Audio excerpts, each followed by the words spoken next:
Coucou tout le monde, je vous retrouve aujourd'hui pour une vidéo arrivée livresque du mois de juin. Donc j'ai reçu quelques livres en juin, mais sincèrement c'est moins que d'habitude et tant mieux parce que bon, je commençais un petit peu, déjà j'ai beaucoup de retard et du coup c'est super, mais je vais quand même vous montrer tout ça et j'ai vraiment hâte de lire chacun des livres de cette petite pile. Il y en a déjà que j'ai lu, donc du coup c'est plutôt cool. Je commence par un cadeau de mon amoureux pour ma fête, pour la Saint-Audrey qui était le 23 juin. Il m'a offert un énorme cadeau, mais genre vraiment trop beau, je suis trop contente. Si vous avez vu ma vidéo sur ma première lecture VO, j'ai lu le tome 1 de Harry Potter en VO version illustrée et j'étais archi frustrée parce que je me disais je vais devoir lire la suite mais en VF, et j'avoue que j'avais super envie de relire la suite en VO. Ça paraît fou, mais oui j'avais très envie de lire la suite encore une fois en anglais. Et du coup il m'a offert ce livre qui est trop beau. Donc c'est le tome 2 de Harry Potter de J.K. Rowling, publié aux éditions Bloomsbury vu que c'est la version VO et illustrée par Jim Kay. C'est la deuxième année pour Harry à Poudlard et cette fois-ci on parle d'une mystérieuse chambre des secrètes qui pourrait bien être réouverte. Et donc qu'est-ce que c'est, quel rapport ça a et bien sûr comment Harry va faire pour se foutre encore là-dedans. Puis j'ai reçu Les Cahiers d'Esther, histoire de mes 11 ans de Riyad Sattouf, publié aux éditions Alary Éditions. C'est mon amoureux qui a le tome 1 et qui va donc me le prêter pour que je puisse lire la saga. Je suis super contente parce que j'ai beaucoup entendu de bien de Riyad Sattouf et de ses bandes dessinées, donc j'espère que ça me plaira. Et donc c'est l'histoire d'une petite fille, Esther, qui raconte son quotidien lorsqu'elle avait 11 ans et elle est en CM2 dans une école à Paris. Enfin, dernière BD que j'ai reçue, c'est Onibi, carnet du Japon invisible de Atelier Santo, publié aux éditions Iseki Nisho. Oui bravo Audrey, tu as réussi à tout dire presque sans bégayer. C'est l'histoire d'un temple où sont cachés des esprits japonais qui cherchent à jouer des tours à chaque fois aux personnes qui peuvent s'en approcher un peu trop près. Et dans l'histoire on va suivre Cécile et Olivier qui achètent un appareil photo fait exprès pour prendre ces esprits en photo,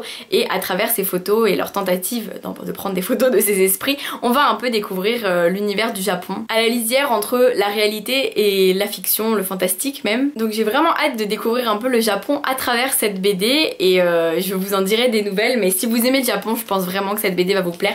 J'aime beaucoup les dessins à l'intérieur, je les trouve très sympas. Voilà un petit exemple. Et avec la BD j'ai eu une petite image trop jolie de marque-page, mais genre trop mignon, surtout celui-là j'adore. Des éditions Gallimard, et à l'occasion de mon travail pour eux de chroniqueuse sur leur webzine, je vous mettrai le lien en barre d'infos, onlitplusfort.fr. J'ai reçu L'Aube sera grandiose de Anne-Laure Bondou qui sortira le 21 septembre, donc on a le temps mais je vous en reparlerai d'ici là. C'est l'histoire de Titania et sa fille Nin qui vont aller dans une petite cabane au bord d'un lac parce que Titania a plein de choses à raconter à Nin sur son passé, sur sa vie, et donc elle va découvrir tout ça à travers cette histoire et nous on va vivre l'histoire racontée, les flashbacks, et les premiers avis sont très bons, donc j'ai hâte de me plonger dans ce roman qui a l'air, s'il est comme les autres Anne-Laure Bondou, il va être merveilleux évidemment. Des éditions Milan, j'ai reçu 2 romans qui ont l'air pas mal pour l'été. Le premier c'est #ma vie de rêve de Anna Mainwaring et c'est l'histoire d'une jeune fille qui se retrouve dans l'école privée l'école privée où il faut être la meilleure de toutes, une école pour filles plantée dans un quartier bien chic avec que des riches autour. Le problème c'est que le personnage principal ne se sent ni belle ni riche et qu'elle a vraiment l'impression d'être au sein d'un Hunger Games pour devenir la plus belle, la plus mince, la plus intelligente.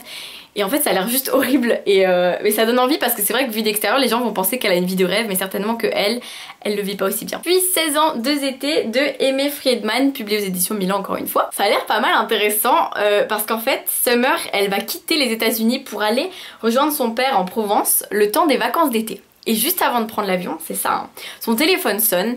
Et est-ce qu'elle répondra, est-ce qu'elle répondra pas? Et en gros, si elle répond, et ben son été va être totalement différent. Et j'ai l'impression qu'on a 2 versions de son été, ce que je trouve pas mal vraiment comme idée. J'en suis pas sûre, hein, c'est le résumé qui me laisse penser ça. Mais ils mettent 2 possibilités de 2 étés très différents. Donc ça peut être ça. Et ça peut être très cool. Des éditions Hachette, j'ai reçu la petite série toute nouvelle, Les Miams. Ici, cette saga est plus destinée aux collégiens parce que parfois vous me demandez les âges des livres pour la tranche d'âge pour lire les livres que je reçois. La plupart du temps, vous pouvez tous les lire, peu importe l'âge que vous avez, c'est des livres pour les adolescents en gros. Mais là, on est plus sur du, je pense, vraiment 10 à 13 ans quoi. Ça a l'air vraiment plus jeunesse, des petites filles du collège, et en gros, chaque tome est sur une des 4 amies, un groupe de 4 amies qui ont l'air inséparables. Il y a Mounia, il y a Émilie, ensuite on a Juliette ici, et ensuite on a Sohan. Et enfin, dernier roman dont je vous ai déjà parlé, c'est ADN Vampire de Elodie Locke-Béatrix, qui est le premier roman de la maison Le Gâteau sur la Cerise, dont je suis marraine. Je vous en ai parlé dans une vidéo que je vous mets en barre d'infos. Et le petit plus des romans de cette maison d'édition, c'est qu'à la fin on a un petit carnet. Bon là j'ai déjà détaché bien sûr. À la base on va dire il est accroché quoi, et on le détache avec des petits trucs en pointillés là, et donc on a un carnet assorti au livre pour pouvoir écrire tout ce qu'on veut dedans. Et sachez que la maison d'édition a bien pris en compte vos avis, comme quoi les carrés pour écrire c'était pas forcément idéal, donc ils vont certainement revoir ça, ce que je trouve super. Et donc c'est l'histoire d'une jeune fille qui est née vampire. Elle fait partie de cette génération née vampire, alors qu'avant les vampires devenaient vampires parce qu'ils se faisaient mordre et non parce qu'ils naissaient comme ça. Et donc ça fait que sa transformation est un peu plus compliquée parce qu'à l'adolescence elle commence à ressentir tous les effets de cette transformation justement. Et il faut qu'elle résiste à ne pas manger ses meilleurs amis ou alors le mec dont elle est un petit peu amoureuse.